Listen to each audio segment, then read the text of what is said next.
چه بلایی بر سر دشمنان امام حسین علیه السلام آمد؟ در این ویدیو می‌خواهیم درباره یکی از عبرت‌آموزترین بخش‌های واقعه عاشورا صحبت کنیم.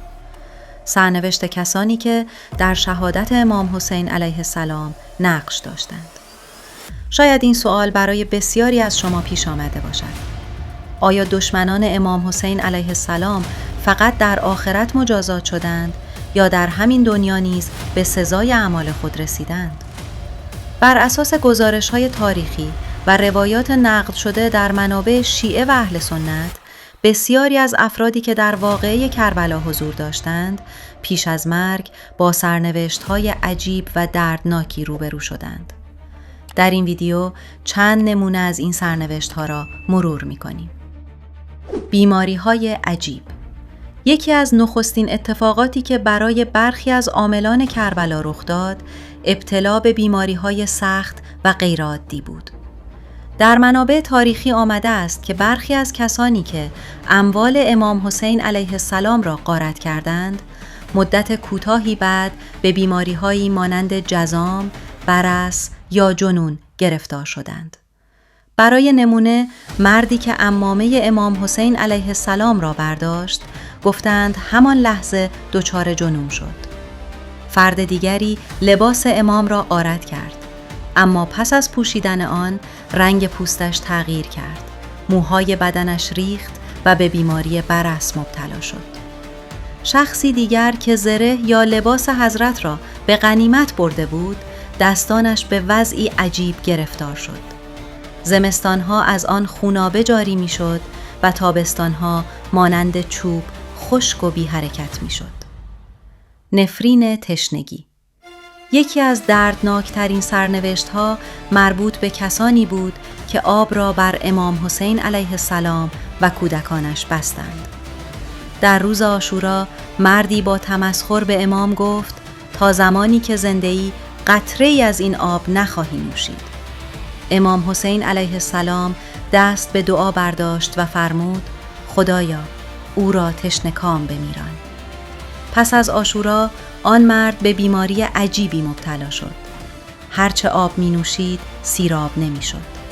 بارها آب می خورد اما دوباره همه را بالا می آورد و همچنان تشنه می ماند. این وضعیت ادامه داشت تا سرانجام در همان حال جان داد.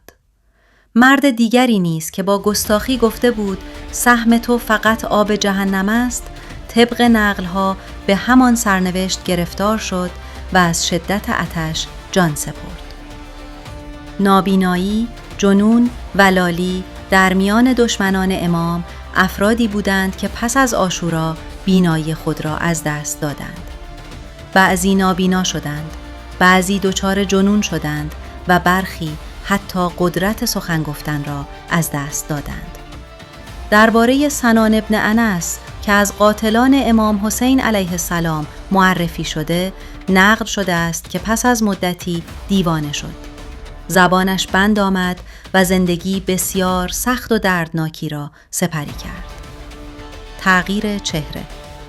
در منابع تاریخی آمده است که یکی از قاتلان یاران امام حسین علیه السلام پیش از عاشورا مردی خوشچهره بود، اما مدت کوتاهی بعد چهرهش کاملاً تغییر کرد. پوستش سیاه شد و دیگر کسی او را به سختی می شناخت. وقتی علت را از او پرسیدند گفت هر شب همان شهیدی که کشته‌ام را در خواب می بینم که مرا به سوی آتش می کشاند. ترس و وحشت او به اندازه‌ای بود که خانواده‌اش نیز شبها از فریادهایش آرامش نداشتند. آتش. در همین دنیا یکی از عجیب‌ترین گزارش‌ها مربوط به مردی است که با افتخار می‌گفت من از قاتلان حسین هستم، اما هیچ بلایی هم سرم نیامده است. همان شب هنگام روشن کردن چراغ ناگهان آتش دستش را فرا گرفت. او برای نجات خود به سوی رود فرات دوید و داخل آب پرید. اما طبق نقل‌ها حتی روی آب نیز شعله‌های آتش او را رها نمی‌کرد. هر بار سرش را از آب بیرون می‌آورد، آتش دوباره زبانه می‌کشید. این وضعیت ادامه یافت تا همانجا جان سپرد.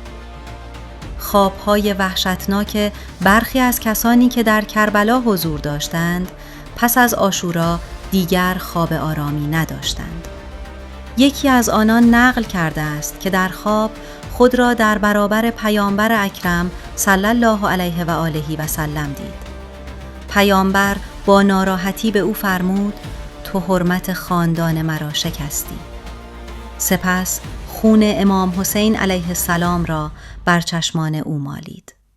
آن مرد میگوید وقتی از خواب بیدار شدم نابینا شده بودم. سر ابن زیاد و مار پس از بیام مختار. عبیدالله ابن زیاد کشته شد. در منابع تاریخی آمده است هنگامی که سر او را در مسجد کوفه گذاشتند، ماری از میان سرهای بریده عبور کرد و چندین بار وارد بینی او شد و از جای دیگر خارج شد. این صحنه حاضران را شگفت زده کرد و بسیاری آن را نشانه ای از عقوبت الهی دانستند. عمر ابن سعد به آرزویش نرسید.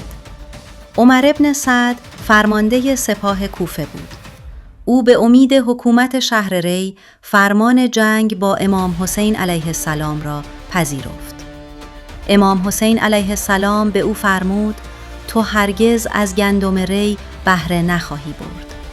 همین گونه هم شد. او نه تنها به حکومت ری نرسید، بلکه مدت کوتاهی بعد به دستور مختار ثقفی کشته شد. غارتگران فقیر شدند.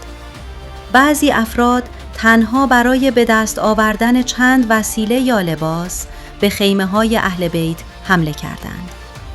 اما همان اموال نیز برایشان برکت نداشت.